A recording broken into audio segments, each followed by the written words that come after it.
Rekaman pertempuran jarak dekat antara pasukan Rusia dan unit serang Ukraina kembali beredar di media sosial Telegram pada Rabu, 14 Januari 2026. Video tersebut memperlihatkan situasi tegang saat upaya penyusupan pasukan Ukraina berujung baku tembak di area Parit.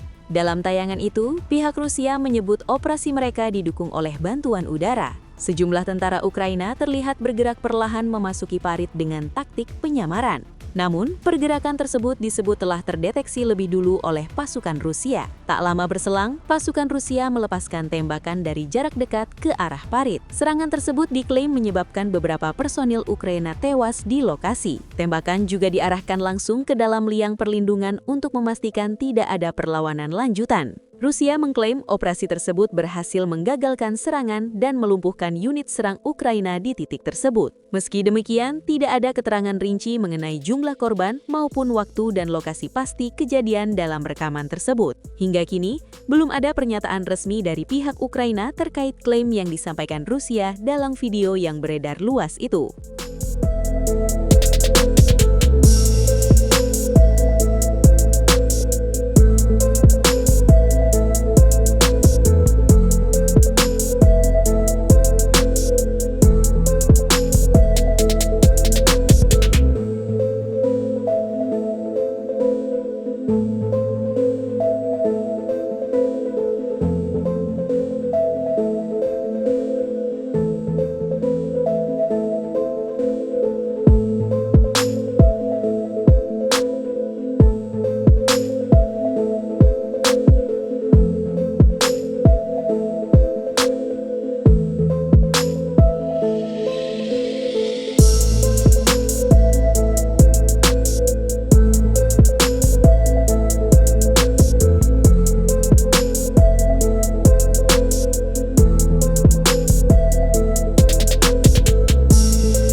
Download Tribun X sekarang, menghadirkan lokal menjadi Indonesia.